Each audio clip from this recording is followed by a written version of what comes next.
Julle, ons is besig eintlik met 'n 35 weke preekreeks wat natuurlik 'n bietjie langer hier en daar raak oor dat ons Pinkster en sulke goed tussendeur het.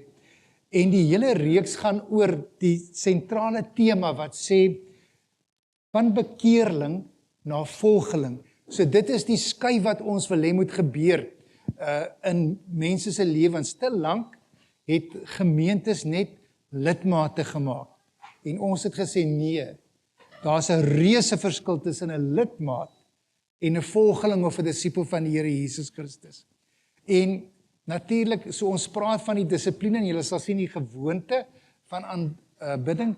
So wat maak 'n gewoonte 'n gewoonte?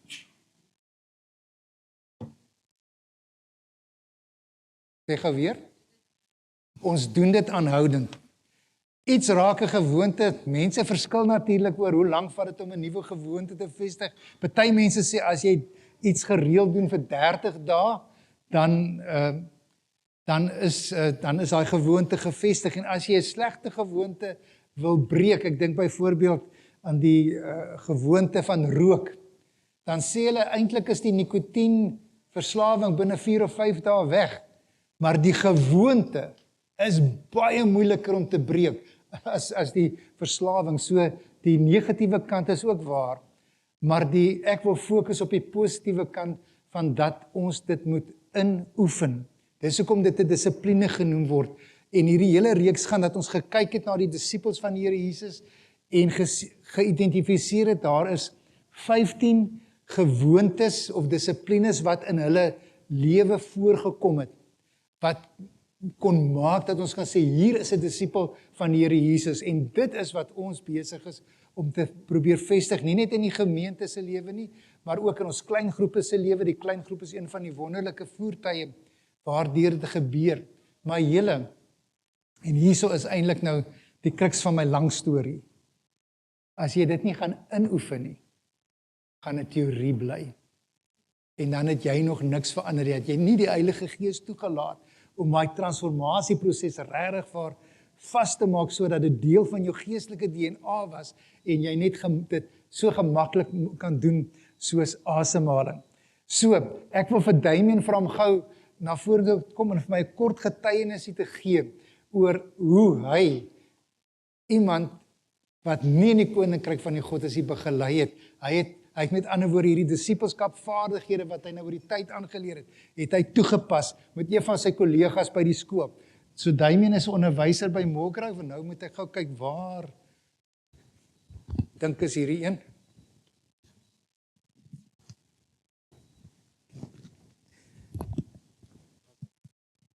Is dit hy? OK. Môre almal. Met 'n onderwyserstem, so ek kan ook net so praat.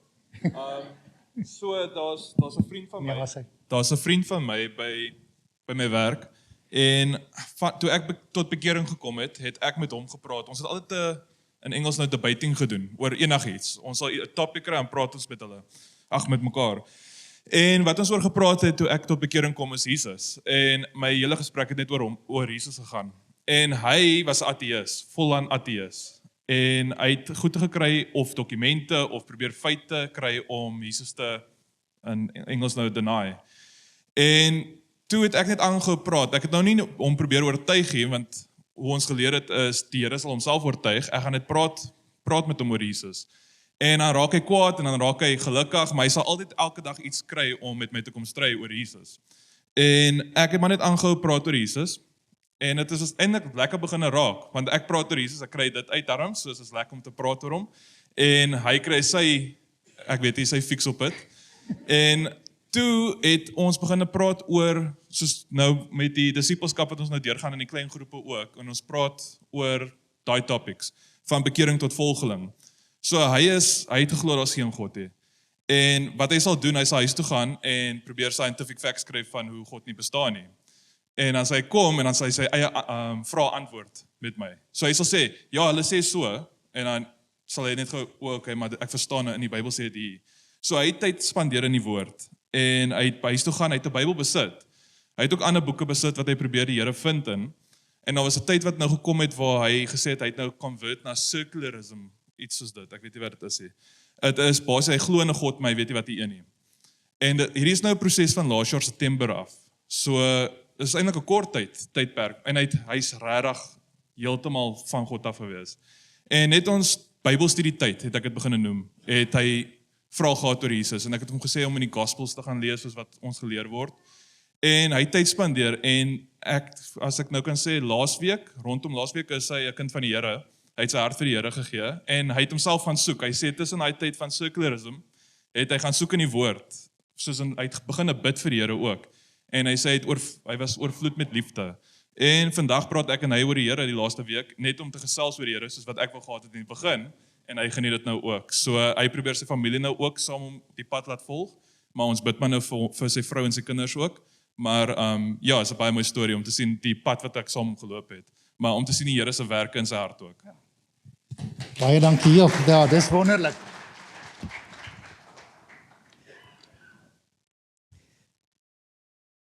Ek dink Damien sê 'n paar mooi goeters, om nie kwaad te raak as iemand jou nou met allerlei argumente gooi nie, maar om net aan te hou praat oor Jesus, oor die transformasie wat jy in jou eie lewe beleef het. Ek dink partymal is dit wat, as jy in die kerk groot geraak het en nie self 'n radikale ontmoeting met die Here Jesus gehad het nie, is dit miskien een van die goeters wat jou terughou. Dat jy het self miskien 'n radikale ontmoeting weer met Jesus nodig. Maar soos wat Damien sê, so nou sit hierdie vriend van hom aan sy vrou wat nou nog nie 'n gelowige is nie, en ek is oortuig, dis net 'n kwessie van tyd. Dan gaan daai, ek wil amper sê dingetjie ook gebeur. Maar die punt wat ek eintlik wil maak, is Damien het nie net die teorie, hy het dit gaan toepas op 'n eenvoudige manier. Hy het hom nie gestormloop en geBible bash nie.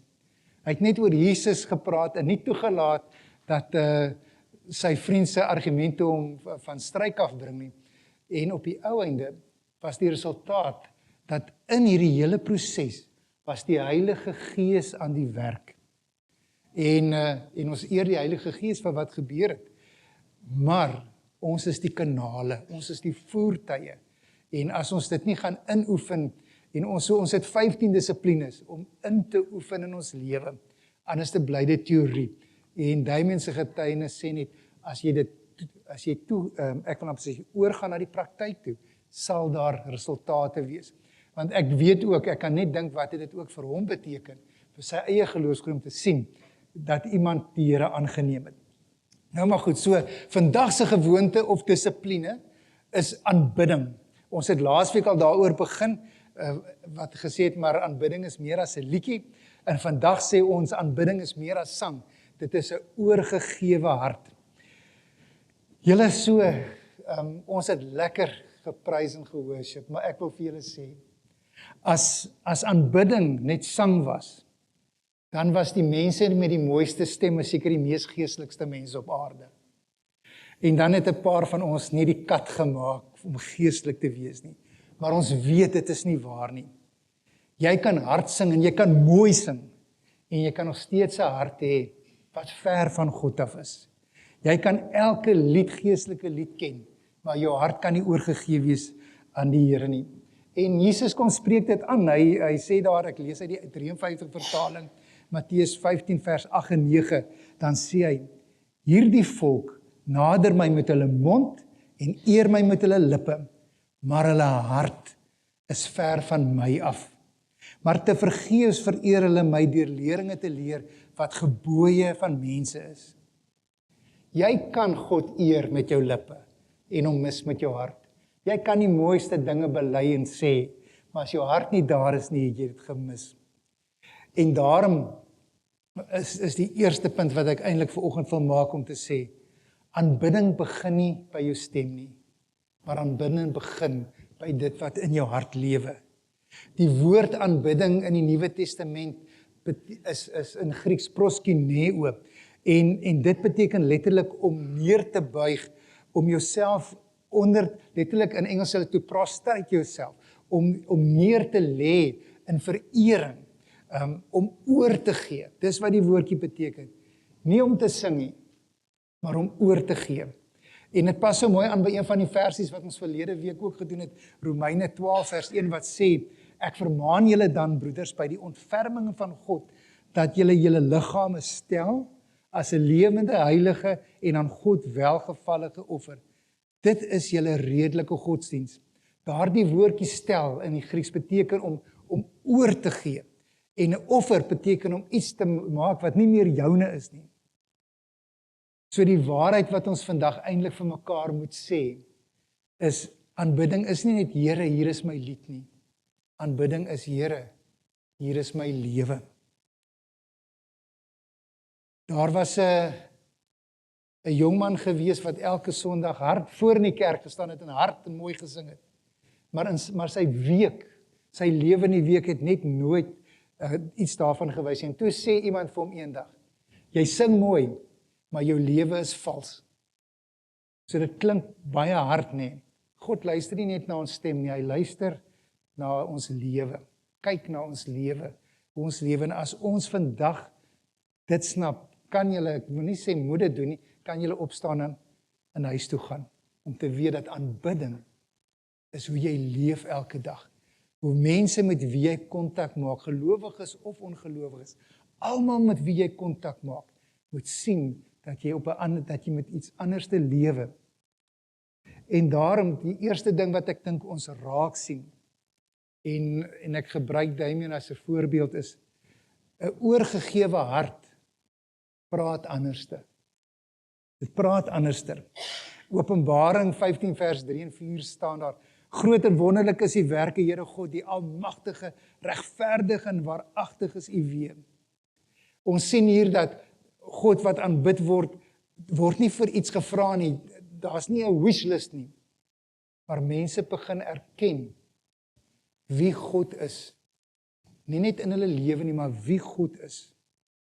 So ek wil vir jou sê, wanneer jou hart regtig waar oorgegewe is, dan begin jou taal verander. Jy begin jou fokus skuif na wie God is, en jy begin oor God praat, soos wat hy werklik is. En die verskil is, 'n oorgegewe hart is nie gefokus op wat kan God vir my doen nie. 'n Oorgegewe hart kom praat oor wie God werklik waar is. Ek praat baie keer van die Kersvader geloof. As jou hart nog nie ten volle oorgegewe is, kan jy met 'n Kersvader geloof lewe. Jy kyk, want wat is die ding van Kersvader? Ons almal het 'n wenslysie vir wat ons graag vir Kersfees wil hê, en dan moet ons op 'n sekere manier reageer.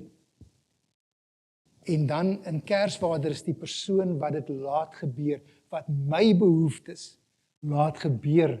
Wel, dis wat ons mos nou wens. Maar 'n oorgegewe hart dink nie so nie. Dink oor wie God werklik in jou lewe is. Want my wenslysie en my behoeftes is inherent selfsugtig. Nie dat ons dit nie aan God bekend maak nie. In die Onse Vader sien ons, gee ons daaglikse brood. Maar aanbidding is om God te aanbid vir wie hy is, selfs wanneer jy baie keer hom nie verstaan nie, wat hy doen nie verstaan nie. Dis baie meer as net dat jou gebede oor jou probleme en situasies gaan. Want daar waar jou fokus is, daar is gewoonlik jou hart ook. Die wonderlike ding van gebed en aanbidding is dat gebed wat aanbid is om jou hart in lyn te bring met wat God kom sê.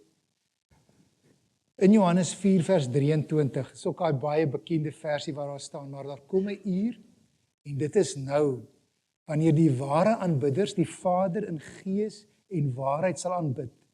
Want die Vader soek ook mense wat hom so aanbid. Die waarheid, die woordjie vir waarheid in Grieks en baie mense selfs die naam is aletheia. So as jy 'n naam hoor soos Alethea of wat ook al, dan moet jy weet daai woordjie beteken waarheid. En waarheid beteken realiteit, egtheid, geen valsheid nie. So die Here kom soek nie by ons perfekte gebede nie. Hy kom soek by ons opregte gebede. Nie perfek nie, maar opregte gebede. 'n man vertel dat hy het gesê hy het opgehou om mooi gebede te bid en hy het begin om eerlike gebede te bid. En hy sê partykeer was dit moeilik want eerlike gebede is soms om te sê Here, met my krisis sukkel ek om U vandag te vertrou. Goed wat jy nie sommer net sal uitspreek nie, omdat jy bang is die Here slaan jou miskien met 'n bliksemstraal uit die hemel uit nie, maar om so eg en reëel voor God te wees. Dis die een ding wat ons moet snap. Die Here is oral. Hy weet presies wie ons is. Jy kan hom nie bluf met mooi woordjies en hom paai en vir hom heuning om die mond smeer, deur mooi goed oor hom te sê, maar dis nie waar jou hart is nie. Hy sien jou hart in elk geval. Die wonderlikste ding wat jy vir jouself ook kan doen, is om net eerlik en opreg voor die Here te wees. Want aanbidding, ware aanbidding is eg en dit is sonder vertoon.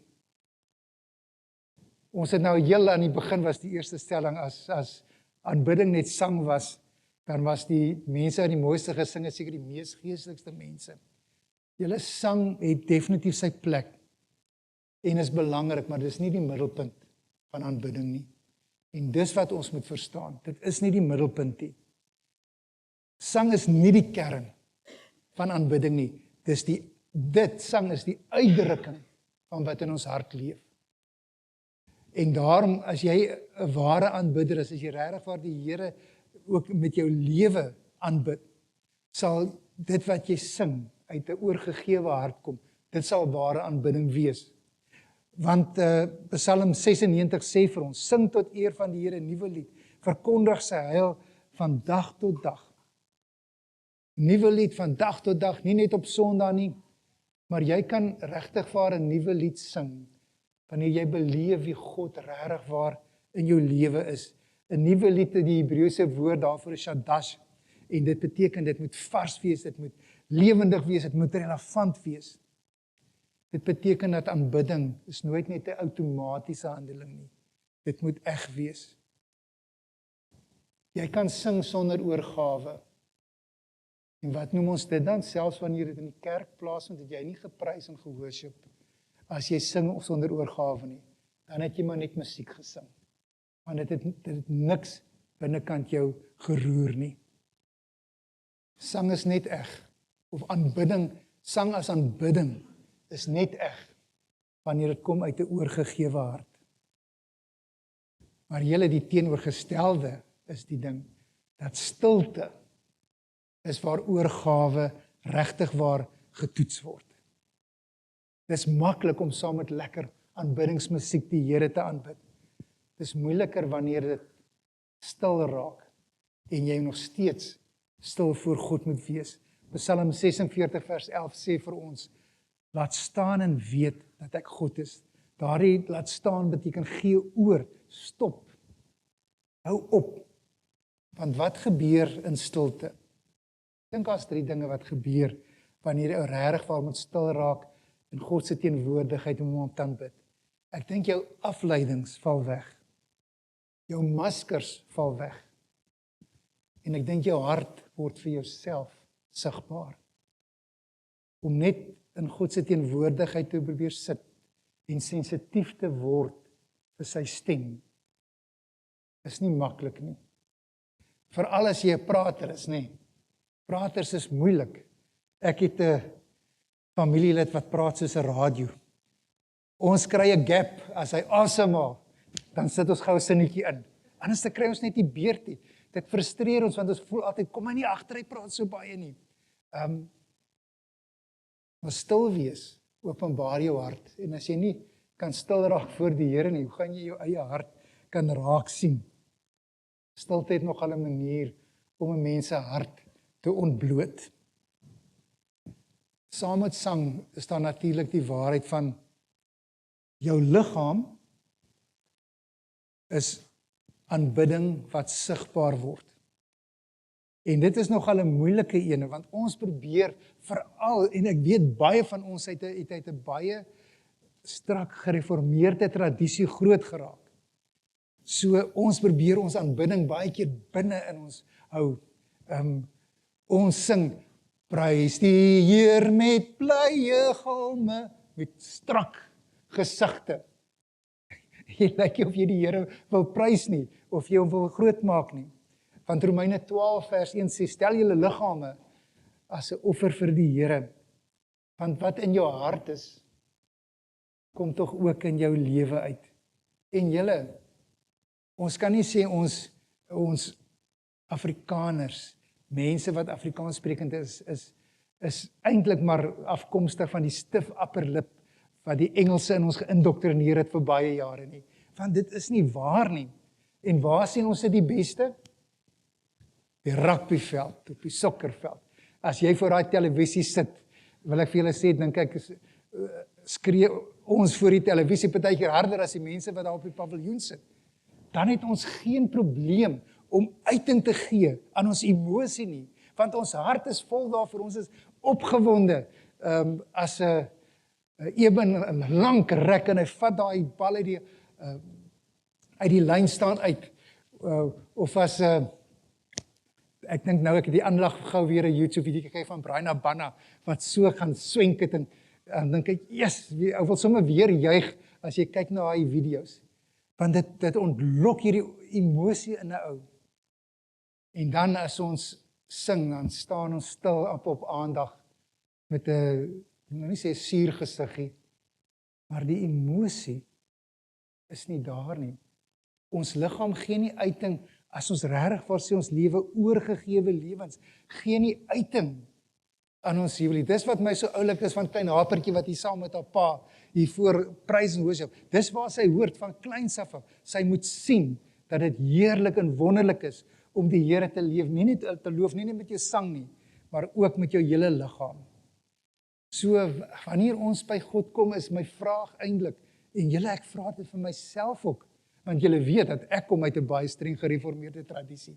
So dit is vir my amper ook 'n deconstruction, 'n dekonstruksie, ek is daarom al 'n heel wat verder gevorder, maar vir my om met my liggaam uiting te gee aan die Here, het nie normaal gekom nie. So vandag is nie vir julle wat nou nog sukkel, is nie 'n aanklag of ek wil julle laat skuldig voel nie, maar ek wil vir julle sê 'n gewoonte word geoefen. En iewers moet ons leer om daai ding dat ons nie kan uiting gee aan die grootheid van God in ons lewe nie. Ons moet dit oefen.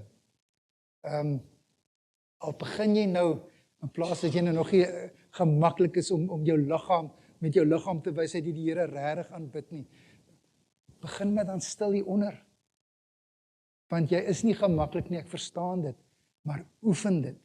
Want as jy dit nie oefen nie, en dit is, en ek praat nie net van in die kerk wees nie, daar waar jy stilte tyd hou, kan jy die Here loof, daar is miskien die maklikste, veral ons het ek dink, laasweek het ek vertel dat, Liesel het gesê, en ek is altyd versigtig vir daai statistiek, want ek onthou nie altyd so goed nie, dat slegs 0,5 mense is regtig waar toondoof, met ander woorde, net 0,5 mense sing vals, en aan hulle kan jy niks doen nie. Maar ek wil vir julle sê, daai 0,5 mense, as jy miskien met jou hele hart oortuig is, jy is deel van daai 0,5 mense, wil ek vir jou sê, in jou binnekamer, as jy vir die Here 'n lied sing, sal dit die soetste klanke wees, wat in die hemel opdaag. Sing vir die Here 'n nuwe lied. Fisiese uitdrukking is nie om aandag te trek nie. Ek dink is juis om totale oorgawe van jou hele wese te wys. En dit bring ons eintlik weer terug by die tema, dat aanbidding is 'n dissipline van oorgawe. Aanbidding is 'n dissipline van oorgawe. En as ek sê dis 'n dissipline, die een ding van 'n dissipline, dink aan 'n atleet, is hy hardloop selfs wanneer dit reën. Dis nie altyd vir hom lekker om te gaan oefen nie, maar hy doen dit want hy weet daar gaan 'n resultaat wees. En die resultaat waarna ons soek is om regtig waar die DNA van 'n disipel van die Here Jesus in ons harte te vestig, sodat dit sigbaar wees wanneer ons al by daai deur uitstap. So prakties beteken dat jy aanbid wanneer jy nie lus is nie. Jy vertrou waar dit moeilik is. En jy verklaar wanneer jy selfs twyfel. Dis waar die lewe verander. Nie in die emosie nie, maar in die keuse. Ek het sommer gedink, ek wil vir julle so 5, 6 praktiese riglyne gee en ek wou dit op een dingetjie kry, so ek kan dan op die agterste skerm lees, so ek wil vertrou dat as jy agter sit, kan jy ook my skerm hierbo daarom alles kan lees. Want ek wil vir julle sê, neem 'n foto van daai ding en gaan doen dit hierdie week en sê, Here, ek wil hierdie gewoonte van dissipline, van aanbidding, wil ek regtig waar onder die knie begin kry. Dan wil ek vir jou sê, begin elke dag met 'n nuwe oorgawe, deur aan die Here te verklaar. Here, vandag behoort ek aan U. En verklaar God se karakter. Moenie dadelik begin met jou probleme en jou wenslyse nie. Erken hom vir wie hy is, die groot God wat jou liefhet, die skepper van hemel en aarde, wat ons verheerlik vir die persoon wie hy is. En dan is daar 3 baie lekker psalms wat jy kan lekker hardop lees. Psalm 96, 97 en 98. Gaan lees dit hardop en as jy daai psalms lees, neem daaruit wat jy van God leer en dan sit jy dit, dan sê jy dit terug in gebed. Verklaar dit dan, want dit, ek wil amper sê, dit maak waar ons hele tema vandag gaan. En dan is dit ook 'n ding, raak ook soms net stil. Weet julle, baie van ons sê, ons stoei om die stem van die Here in ons lewe te hoor. Maar as jy soos 'n radio gaan babbel ook in jou stilte tyd, gaan jy nooit die Here hoor nie. Jy moet leer om stil te kan raak. Om in daai stilte sensitief te hoor, sensitief te word vir die stem van die Here. Geen foon, silent of weg van jou, geen ander distraksies nie. En dan weer eens in oefening. Wys met jou liggaam dat jy die Here aanbid. So lig op jou hande, kniel, lê op die grond voor die Here. Maar doen iets wat jou hart, fisies wat jou hart sal help om ten volle oor te gee. Ek wil vir julle sê dat as ons kyk na die werklike vraag vandag, is aanbidding is nie wat jy sing nie. Aanbidding is nie wat jy voel nie. Aanbidding is nie wat ander mense sien nie. Aanbidding is wie jy is wanneer jy voor God staan. Ek gaan dit weer sê. Aanbidding is wie jy is wanneer jy voor God staan. So die vraag is, wat ons vandag vir onsself moet vra, is my hart werklik oorgegee? Want as my hart nog nie werklik oorgegee is nie, is dit wat ek Christelik doen, 'n vorm van geloof. Dis nie regtig van geloof, dis die vorm, dis die beeld van geloof. Ek het 'n oorgegewe hart nodig. God soek nie jou talente nie, hy soek jou oorgawe. Hy soek nie jou lied nie, hy soek jou lewe. So vanoggend wil ek vir jou sê, God wag nie vir nog 'n lied van jou af nie. Hy wag vir jou. Hy wag nie vir nog 'n lied nie. Hy wag vir jou. Amen. Kom ons bid saam.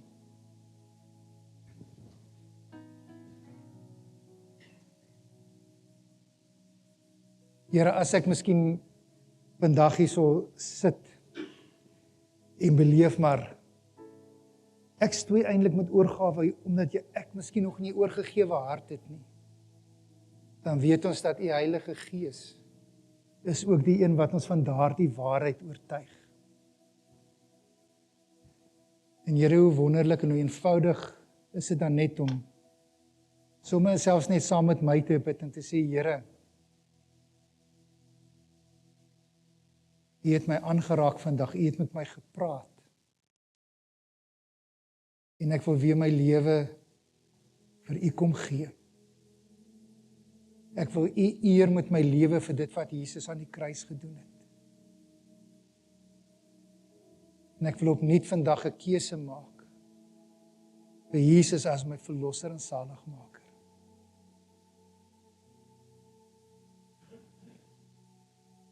wil U my aan die hand vat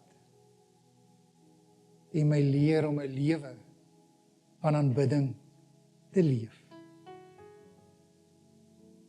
Dankie Jesus dat ons weet U sal dit doen deur die kragtige werking van U Gees. Amen.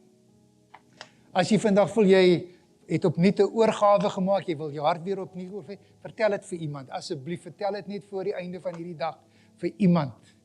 En jy gaan miskien daardie persoon net soveel bless as wat jy geseën gaan wees. Kom ons staan vir die uitspreek van die seën. Daar's nog koffie oor, weet jy van nog eetgoed oor is nie, maar kom ons kuier nog lekker saam.